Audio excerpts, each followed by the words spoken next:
Bien, on va maintenant donner des applications arithmétiques, ce qui ouvre quand même un nouveau volet.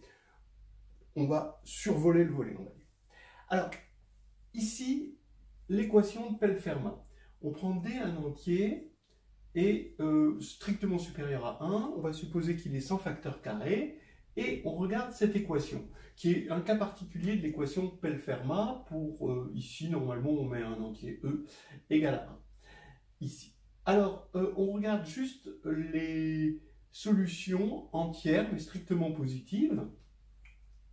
Et en fait, regardez ce qu'on a fait jusqu'à présent. Ça, c'est une conique. On a mis une structure de groupe sur l'ensemble des points réels de cette conique. On sait que ça marche encore sur Q, parce que c'est une opération qui est bien définie sur Q, parce qu'on résout des équations dans Q, dont on sait qu'il y a déjà une solution dans Q. C'est pour ça que je choisis E, qui est bien dans Q. Et j'ai une solution dans Q. Comme c'est des équations du second degré, la deuxième solution est encore dans Q. Donc, ici, pour x, y dans Q, on a une structure de groupe pour l'ensemble de ces solutions dans Q. Maintenant, miracle, pour cette équation-là, avec ce E-là, si on regarde les points entiers maintenant, alors là, il se trouve que ça marche parce qu'on va tomber sur un polynôme du second degré, bien sûr, quand on va résoudre les équations, unitaire. Et donc, comme ça va être un coefficient dans Z, cette fois-ci, et qui va être unitaire, vous savez que la somme des racines, c'est un des coefficients, hein, d'accord, du polynôme. Et comme c'est unitaire, donc le coefficient voilà, c'est bien le coefficient, puisqu'on divise normalement par le terme de degré 2. Et donc, on a une somme entière avec une des solutions, donc qui est E, qui est entière, donc la deuxième est encore entière. Donc, l'ensemble des points entiers, pour ce cas particulier de l'équation de Pell-Fermat, va avoir une structure de groupe. Là, c'est intéressant, et c'est encore plus intéressant si on regarde avec la théorie des anneaux. Ici, vous avez Z de racine de D, donc c'est l'ensemble des x plus y racine de D, avec x et y dans Z. C'est un anneau hein, pour l'addition et la multiplication. C'est un sous-anneau ici de R, parce qu'on a pris D strictement positif, donc c'est un anneau qu'on appelle quadratique réel, et il est muni d'une norme multiplicative. On va regarder x2 moins dy2.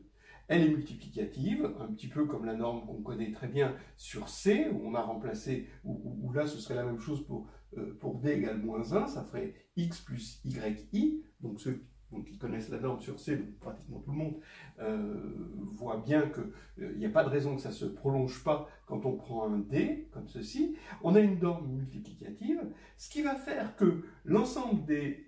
Donc, on est en train de regarder les éléments dont la norme, ici, hein, fait 1, hein, d'accord? Donc, vous avez racine de d, y égale 1, et donc, ça va être un groupe. Eh bien, ce groupe n'est rien d'autre que le groupe qu'on avait mis ici sur l'ensemble des solutions. Et le théorème des unités, qui est un théorème pas difficile, assez profond quand même, mais pas difficile. Le théorème des unités dit que ce groupe est monogène. Par exemple, vous prenez D égale 2, alors vous voyez que 3, 2, ça va être dans le groupe des unités, parce que 3 au carré moins 2 ici fois 2 au carré, ça fait 9 moins 8, ça fait bien 1. Et donc vous avez 3, 2 qui va être ici, d'accord? Et bien, voilà, vous avez votre élément neutre, et ça va être lui, le générateur. Et en fait, le générateur, ça va être le point entier de votre hyperbole, minimal, Alors minimal dans le sens, en fait, vous voyez que tout est croissant, donc il y a une minimalité autant pour les x que pour les y. Minimal à abscisse, ordonnée, on va dire non nul. Voilà, donc ça va être, on aura toujours un générateur. Et là, on peut construire, donc vous voyez la construction. Si je veux regarder son carré, eh ben, je prends ici la tangente, je prends la parallèle ici à la tangente, et je vais tomber sur un point, je crois que c'est le point 17, 12. Vous vérifierez que 17 au carré, ça fait 289, 12 au carré, ça fait 144, 2 fois 12 au carré, 288, vous soustrayez et ça fait bien 1. Voilà.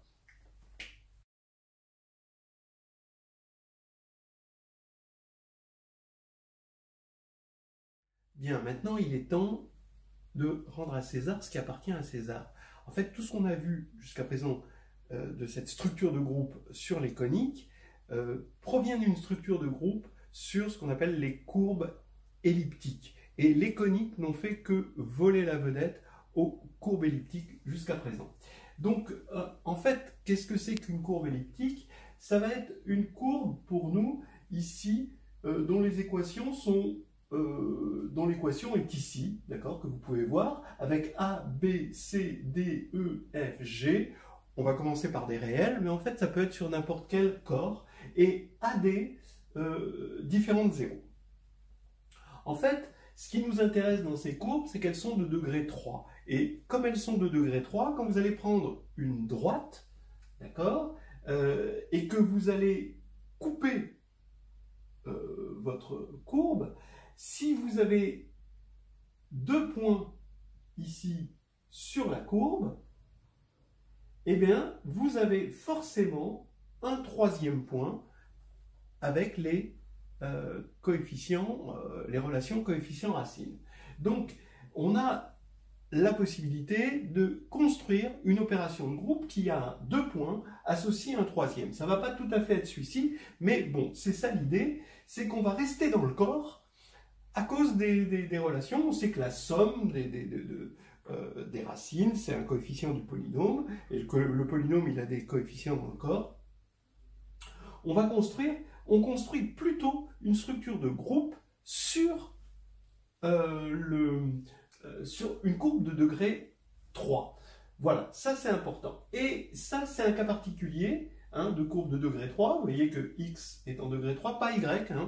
Et en fait, c'est des courbes qui ont à peu près cette tête-là, mais il y a des déformations que je vais vous montrer sur un dessin.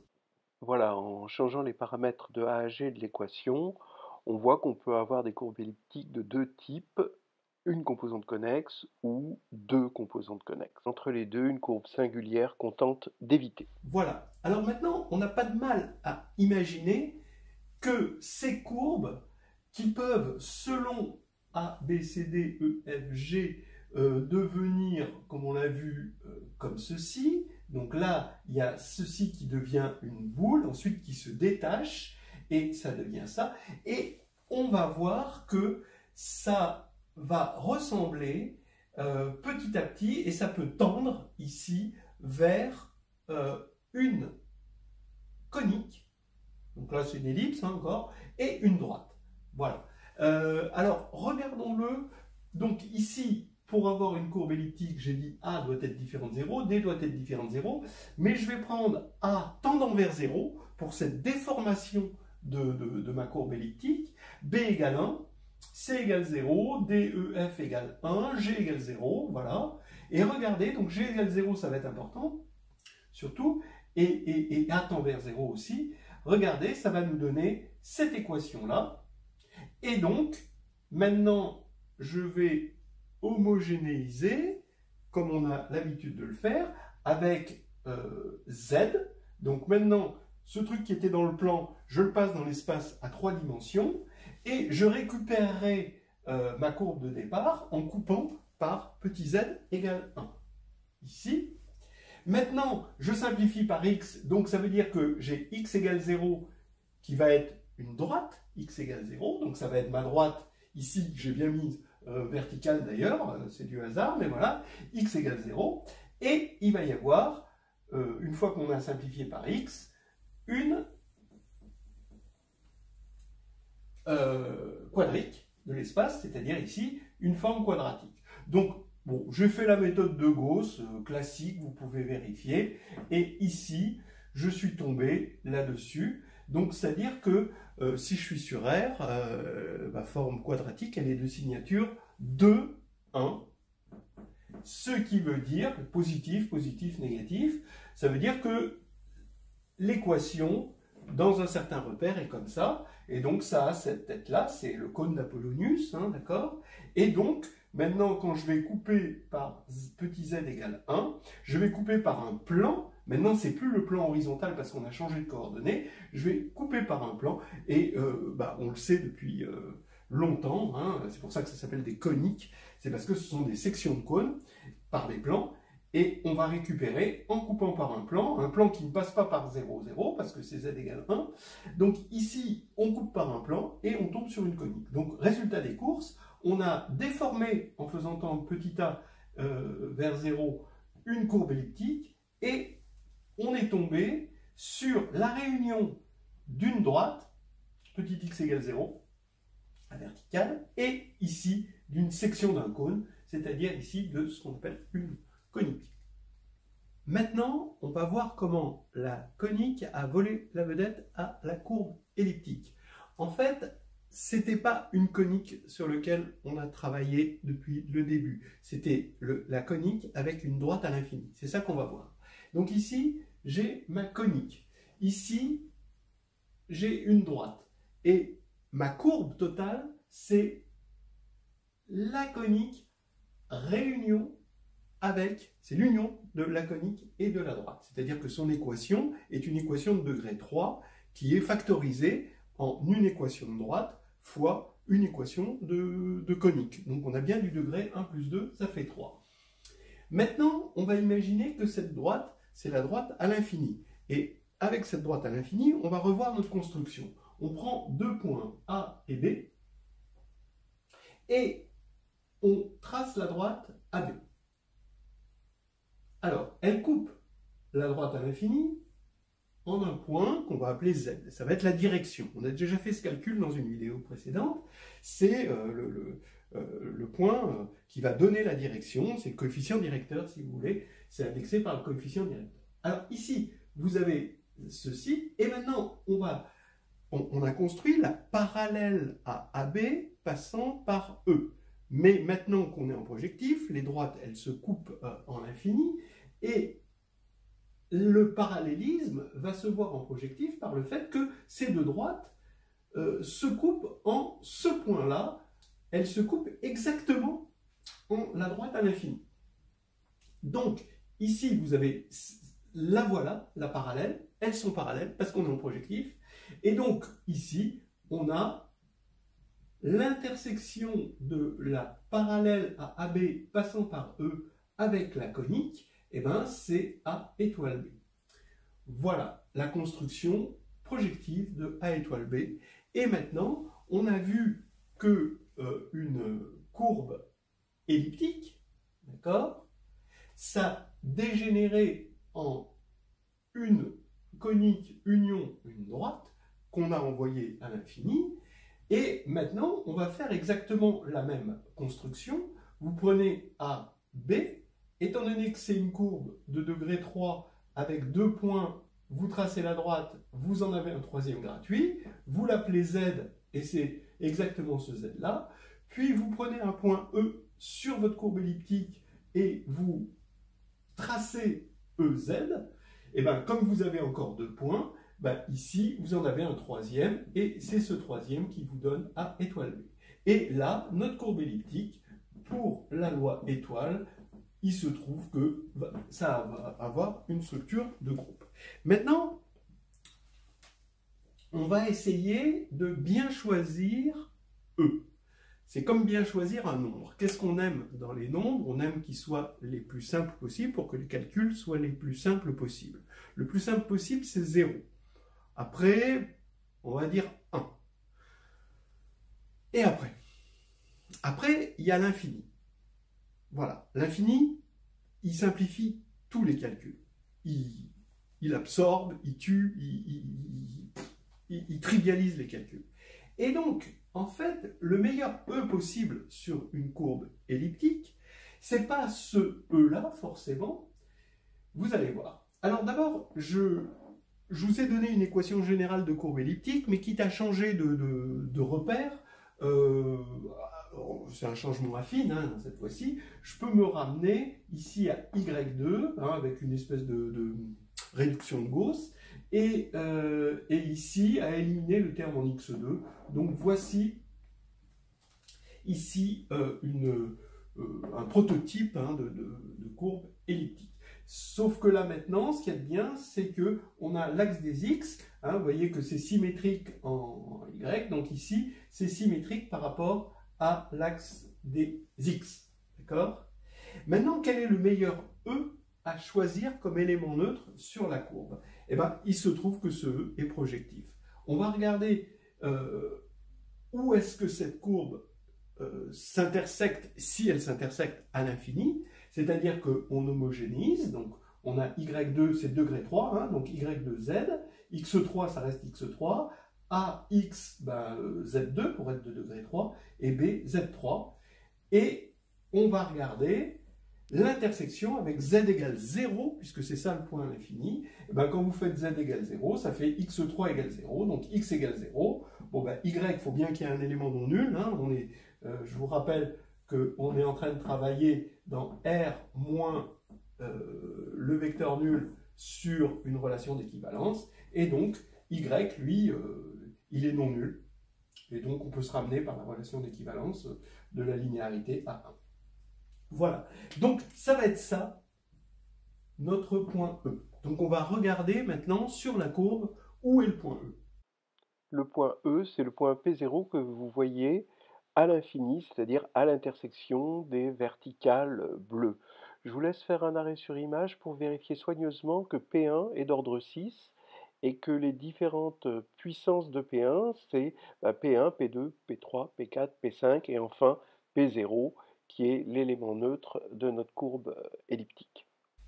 Ok, on a envoyé donc sur notre courbe elliptique E à l'infini et il correspond à x égale 0. Donc quand on va toucher ce point, c'est qu'on est sur une droite verticale. Donc maintenant notre construction va dire on va prendre E comme ça c'est notre point Z, on fait EZ et on va avoir A étoile B ici qui se trouve, puisque c'est une droite verticale, être le symétrique par rapport à l'axe des X, d'accord? Et donc, parce que la courbe est symétrique par rapport à l'axe des X, voilà, donc on a ici notre A étoile B qui est donc maintenant très facile à construire et on a notre loi de groupe sur la courbe elliptique. Alors voilà des applications. Ben, il se trouve que les courbes elliptiques sont les grandes ennemies du système RSA parce qu'elles ont servi à décomposer des nombres en nombres premiers. Juste, et vous savez que le système RSA est vraiment réputé parce que justement c'est très difficile de trouver une décomposition en nombres premiers quand ces nombres sont grands. Donc vous prenez n un entier, p qui divise n, et vous allez regarder une courbe elliptique modulo q ou modulo n. Vous allez récupérer un groupe ici sur la conique, mais c'est une conique sur la courbe elliptique, pardon, mais c'est la courbe elliptique finie cette fois-ci. Donc comme c'est un groupe fini, vous allez récupérer Lagrange, d'accord? Et Lagrange va vous dire que vous allez faire P étoile P étoile P étoile P un certain nombre de fois, vous allez avoir 0. Mais 0, c'est E, c'est le point E, c'est le point neutre, d'accord? Donc ce point-là, il se trouve qu'il est à l'infini. Ça veut dire que quand vous remontez dans Z, ben, vous avez fait des erreurs, puisque vous vous retrouvez avec l'infini. Quelle erreur vous pouvez faire? Voilà, des erreurs. Bien, on va les lire. Et en fait, vous avez créé des dénominateurs. Ces dénominateurs D ne sont plus inversibles modulo n, et c'est pour ça que vous êtes retrouvé à l'infini, parce que vous avez divisé par quelque chose de non inversible. Vous voyez? Donc ça veut dire que vous avez, quand vous remontez votre calcul ici dans Z, alors vous avez créé un dénominateur D qui n'est pas inversible modulo n, donc qui n'est pas premier avec n. Ça veut dire que D, le PGCD, ici, voilà, est différent de 1. Donc vous calculez ce PGCD par un algorithme d'Euclide et vous avez diminué votre élément et vous êtes plus proche pour trouver un premier qui divise n. Voilà. Alors, maintenant, vous allez me dire, ah bah ouais, donc là les courbes elliptiques font de la cryptanalyse. Elles font aussi de la cryptographie. C'est-à-dire que, en fait, quand vous travaillez sur une courbe elliptique, hein, c'est assez facile de calculer à partir d'un point P, P étoile P étoile P étoile P, c'est-à-dire P puissance K pour votre loi. Par contre, c'est très difficile à partir de P puissance K, ça on s'en est aperçu dans les années 80, c'était extrêmement difficile de retrouver P à partir de P puissance K. C'est ce qu'on appelle le problème du logarithme discret. Voilà. Et donc, quand on a quelque chose qui est facile à faire et très difficile à défaire, eh ben, on s'en sert pour faire des clés.